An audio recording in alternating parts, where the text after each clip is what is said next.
Good evening and welcome to the National News Broadcast. I'm Natalia Veervardhana. A very good evening to you indeed. I'm Shahara here. Former Japanese Special Envoy to Sri Lanka, Yasushi Akashi, says that Sri Lanka's collective effort in the face of Easter Sunday attacks is an inspiration to the rest of the world. He said that other countries could take lessons from Sri Lanka on how to make relentless efforts to strengthen communal peace and harmony while successfully battling extremism. The former Japanese Special Envoy to Sri Lanka made these comments when he called on President Maithripala Sirisena at the President's office this morning. Former Japanese envoy was presented with the Sri Lanka Ratna, the first ever highest national honour conferred on non-nationals, to recognise his distinguished and exceptional service rendered towards the country at the inauguration ceremony of National Honours 2019 held at BMICH yesterday.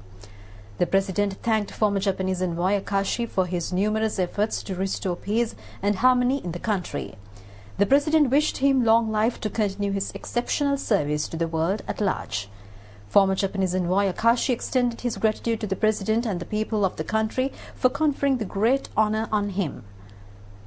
Prime Minister Ranil Wickremesinghe and Japanese Ambassador to Sri Lanka, Akira Sugiyama, were present on this occasion.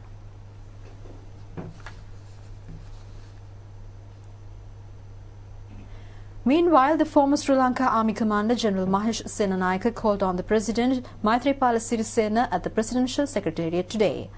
During the meeting, President extended a special appreciation to the former Army Commander for his commendable service. A discussion to formulate a standard mechanism to distribute explosives was held under the patronage of President Maithripala Sirisena at the Presidential Secretariat today. The President has advised the relevant authorities to distribute the explosives in a manner which would not impede the national security. While pointing out the importance of an effective coordination between the institutions authorized to issue license in the distribution of explosives, the President directed to issue notifications to these institutions to submit opinions and suggestions on the formulation of new procedures. A special attention was directed on the adverse effects caused on the environment by using explosives in illegal quarries and fishing, and to implement preventive measures. The Ministry of Foreign Affairs emphasizes that the appointment of the Army Commander of Sri Lanka is a sovereign decision of the head of state. Issuing a statement, the Foreign Ministry stated that the foreign entity is trying to influence the decisions and internal administrative processes of public service promotions in Sri Lanka is unwarranted and unacceptable. The Ministry of Foreign Affairs made these remarks based on various views and opinions shared by certain entities on the appointment of Lieutenant General Shavendra Silva to the Sri Lanka Army Commander position. Foreign Minister stated that articulating a position of concern on this appointment by certain bilateral partners and international organizations based on allegations is regrettable and contrary to the principles of natural justice by all responsible members of the international community. The Mehevara Piazza building constructed for the Ministry of Labour was declared open today. The ceremony was held under the patronage of President Maithripala Sirisena and Prime Minister Ranil Wickremesinghe. The new building consists of 32 floors. The new building has been erected in a land adjacent to the old Labour Department in Narahempita. This is the highest building belonging to a public sector institution. The building was constructed at a cost of 8,500 million rupees. The building will comprise of Ministry of Labour, Labour Department and other relevant divisions and departments. Several divisions of the Central Bank of Sri Lanka and Inland Revenue Department will be established in this building. Through this project, necessary services for 3.5 million workforce in the country will be provided under one roof.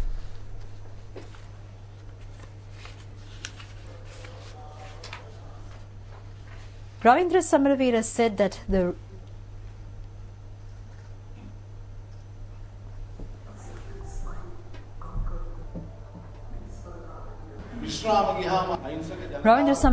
that the retired persons have to make a great effort in claiming their pensions. He added that certain retired people have passed away when they get their pensions. He said that the laws will be introduced and imposed in order to provide the payments to the respective pensioners within a time frame of 60 days.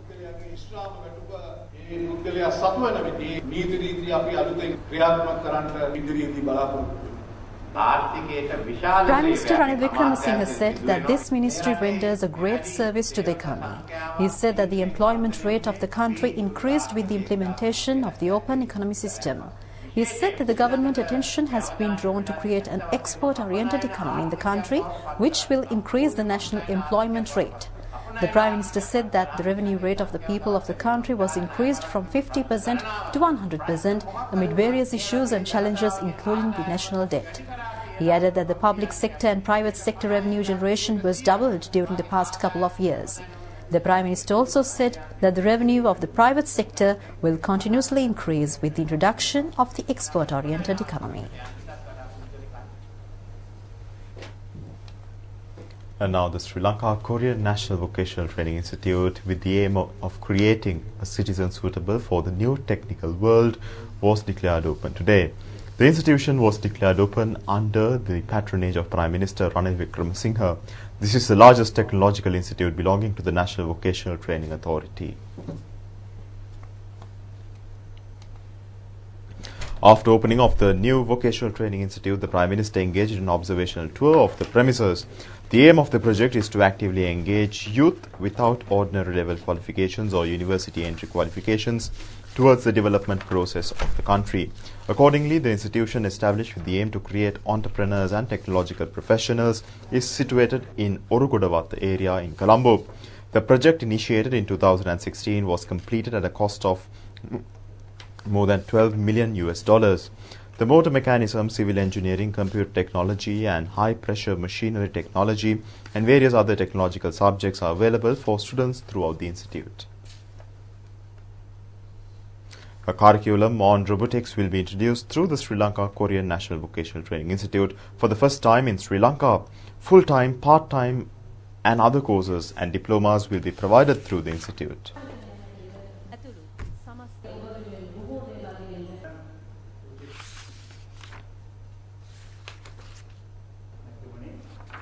To Honourable Prime Minister Ranil Wickremesinghe. Youth with NVQ3, NVQ4 qualifications and with 3 passes in the advanced level examination will be eligible to study at the institute. Prime Minister Ranil Wickremesinghe stated that the time has come to repay the country's debt trap. He added that the foreign exchange should be doubled to achieve this target. He also stated that the country should move towards an export-oriented economy to achieve this target and reduce import costs. Prime Minister stated that new technology should be utilized to compete with global markets. He also stated that mechatronics, automation and robotics should be utilized to create modern production industry, modern market trends and modern service economies. He stated that the government is taking efforts to repay the national debt and further strengthen the country. ණය ගෙවලා ශක්තිමත් රට එකක් වෙන තමයි අපිට පුළුවන් අපේ රට දියුණු රටක් බවට කියන්න. අන්න එතෙන්ට තමයි අපි යන්න ඕනේ. ඒකයි අද මේ රටේ තියෙන ප්‍රධානම ප්‍රශ්නේ. මොකක් අය ගැන කතා කරන්නේ, මොකක් අයට ඒ ගැන විසඳුම් නැහැ. ඒත් ඔබේ අනාගතය ගැන හිතලා අපි එතෙන්ට යන්නේ නැත්නම් කිසි දවසක රට දියුණු වෙන්නේ නැහැ. Today's launch is part of the larger project called the establishment of Colombo Vocational Training Center and Gambaha Technical College project. The Vocational Training Ministry received $26 million loan from the Export-Import Bank of Korea from the resources of the Economic Development Cooperation Fund of the Republic of Korea to meet the cost of establishing the Colombo Vocational Training Center and Gambaha Technical College projects. Sri Lanka has a very productive development cooperation with Republic of Korea, assisting us many ways to improve facilities in technical education, giving due attention to quality. Republic of Korea, having over 40 years of diplomatic ties with Sri Lanka, extended technical and financial assistance to enhance the Tibet sector, particularly through their development agencies such as KOICA, the EDCF, Exim Bank. I wish to thank the Government of Korea and its agencies for the support given to us. Minister Sajith Premadasa says that a special program to empower and safeguard women will be initiated by him in future. He made these remarks while taking part in the ceremony to vest the Randadagama Udagammane in Dambulla with the public. This is the 258th model village built under the Samata Sevana Yalipibidena Udagammana program. This village consists of 35 housing units. The village comprised of all infrastructure facilities and constructed at a cost of 30.4 million rupees. In parallel to the program, Visiri housing loans were distributed among low-income earning families and housing loans were distributed for the patients with kidney diseases. Several other social welfare projects were carried out along with the ceremony. Minister Sajith Premadasa said that he will initiate a special program to empower and safeguard women in the journey to create a social transformation with the people's mandate. He said that basic family units should be protected and efforts should be taken to develop their economies.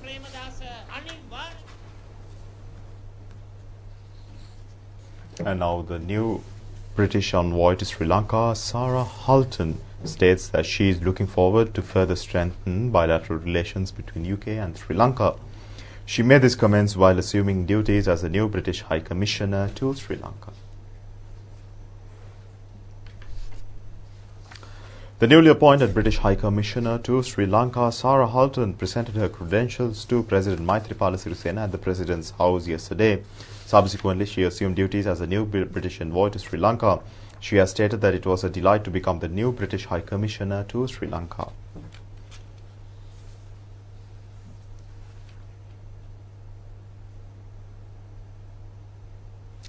Meanwhile, the newly appointed Norwegian ambassador to Sri Lanka, Trine Eskidel, also presented her credentials to President Maithripala Sirisena yesterday. She then assumed duties as the new Norwegian envoy to Sri Lanka. An agreement was signed between the Norwegian Ministry of Foreign Affairs and SLASCOM. The agreement was signed by the new Norwegian envoy to Sri Lanka and the chairman of SLASCOM, Ranil Rajapaksha. The agreement was signed to foster collaboration in the ICT industry, encouraging entrepreneurship and knowledge exchange.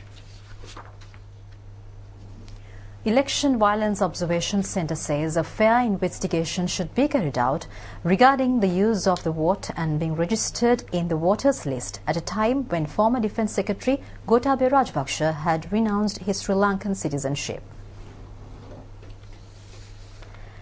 In a statement issued by the centre indicated that this has been due to the fact that the former Defence Secretary was registered in the annual voters list in the Mulki Regular Electorate and using his vote in the presidential election held in 2005 when he was not a citizen in the country. The centre has pointed out that the former Defence Secretary has violated Immigration and Immigration Act by engaging in election propaganda campaigns while bearing a tourist visa in 2005, and it is a punishable offence. Deputy Speaker informed the Parliament today that the Supreme Court has rejected 3 petitions in connection to the draft bill to abolish the death penalty, which was presented to the Parliament as a private member bill. Meanwhile, the Lands Reforms draft bill, which was presented to the Parliament, was retracted by the government today.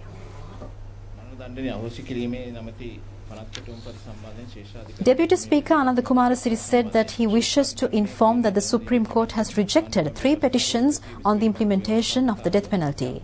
He said that the Supreme Court has rejected the petitions as the Supreme Court has no jurisdiction to declare whether any draft bill is in accord with the Constitution. Leader of the House, Minister Lakshman Kiriyala, said that the government is retracting the draft bill on state lands. He said that they expected to provide land ownership for 2.5 million people in the country. However, he said that this process was halted as several opposition MPs had sought for an opposing order from the courts.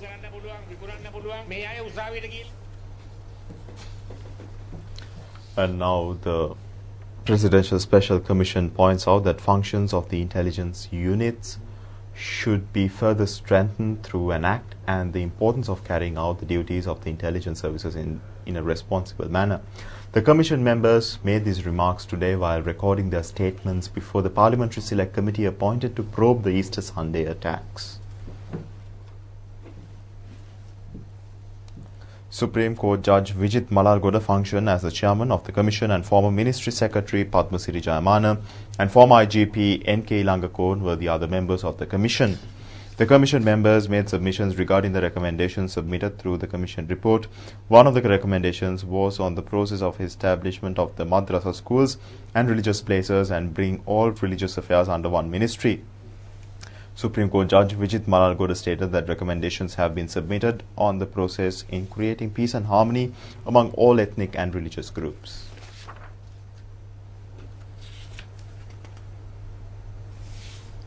A warrant officer of the Special Forces of Sri Lanka Army was killed in a parachuting accident while engaged in a training exercise at the Sri Lanka Air Force Base in Ampara. The officer had jumped off from an Air Force plane from around 7,000 feet with a parachute. The reason for his death was due to a malfunction of the parachute which had failed to open properly. The deceased soldier has been identified as a warrant officer of the Special Forces of Sri Lanka Army HKC Kumarsiri, a resident from Kamarupitiya, Matara. The 42-year-old is a father of two. He is a parachute instructor. The officer had met with the fatal accident while training soldiers for the upcoming Diyakawa military training activities. Asian Development Bank has extended 28,980 million rupees for the development of the railway service in Sri Lanka. Accordingly, the relevant agreement was signed between the government of Sri Lanka and Asian Development Bank in Colombo today. Of the total assistance, the allocation of $1 million is a non-refundable grant. The remaining financial assistance is a concessionary loan with an 8-year repayment grace limit.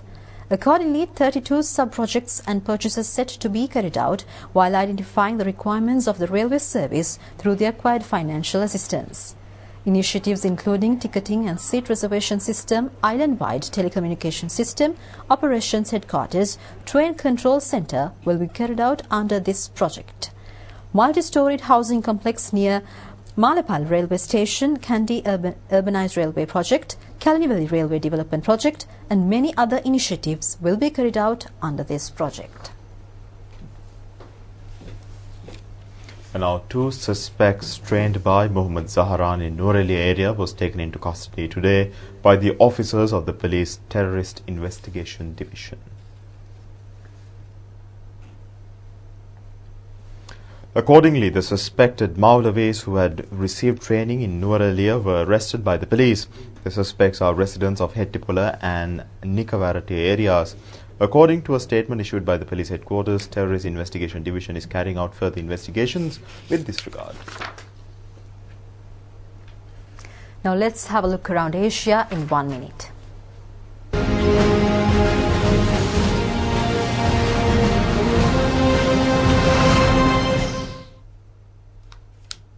India's second lunar module has begun orbiting the moon, nearly a month after blasting off, officials have confirmed. Whose name means... The situation in Indonesia's eastern province of Papua calmed down today as police continue to hunt more than 250 inmates who fled a jail in Sorong that had been set ablaze a day earlier. The overall plan for the new area of Shanghai Pilot Free Trade Zone will boost Shanghai's international competitiveness by facilitating overseas investment, capital and goods flow.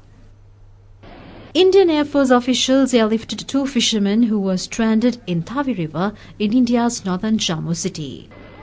North Korea opened a furniture and architectural decoration exhibition yesterday at the Skatech complex in Pyongyang.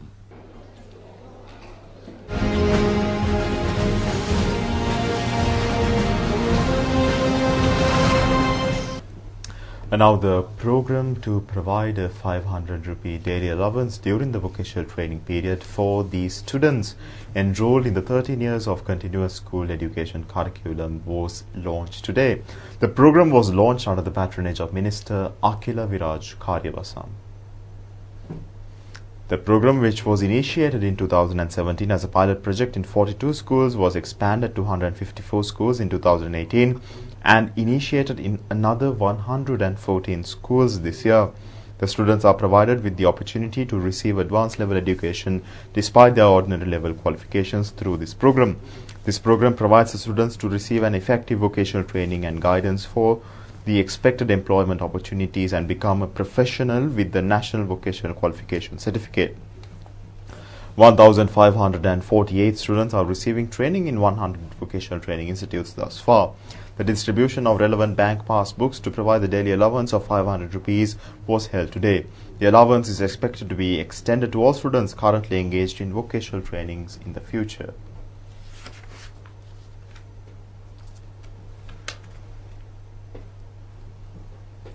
And now, Australia has noted the assistance given by Sri Lanka to fight human smuggling. The appreciation was extended to Sri Lanka with the assistance provided during the Operation Sovereign Borders activities.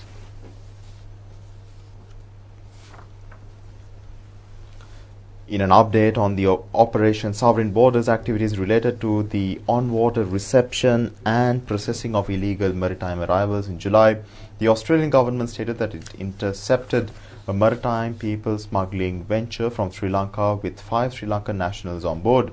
All 5 people were successfully returned to Sri Lanka in close cooperation with the Sri Lankan government. Australia also noted that in July 2019, Sri Lankan authorities arrested a Sri Lankan national for facilitating a people smuggling venture destined for Australia in 2013.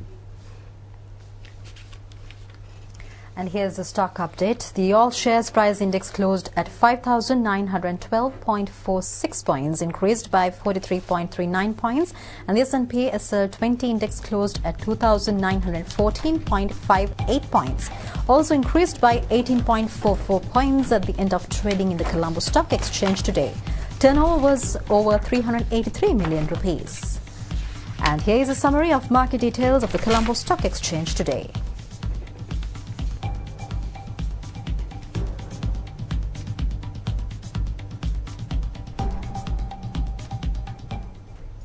And now on your weather forecast, the Met Department says that showery conditions in southwestern part of the island is expected to enhance to some extent during the next few days. However, showers or thunder showers will occur in western, central, Sabaragamuwa, southern and northwestern provinces and in Mannar and Jaffna districts. Showers or thunder showers will occur at a few places in Ampara, Batiklo and Badula district as well after 2 p.m. Fairly heavy falls of about 75 millimeters are likely at some places in the Sabaragamuwa province and in Nuwara, Kalutara and Mathura districts. Fairly heavy falls about 50 millimeters are likely at some places in the northwestern province and in Colombo and Gampaha districts. There may be temporary localized strong winds during thunder showers. General public is kindly requested to take adequate precautions to minimize damages caused by lightning activity. And now with that forecast, we conclude tonight's news live on Channel I. Do join us tomorrow at the very same time. Good night.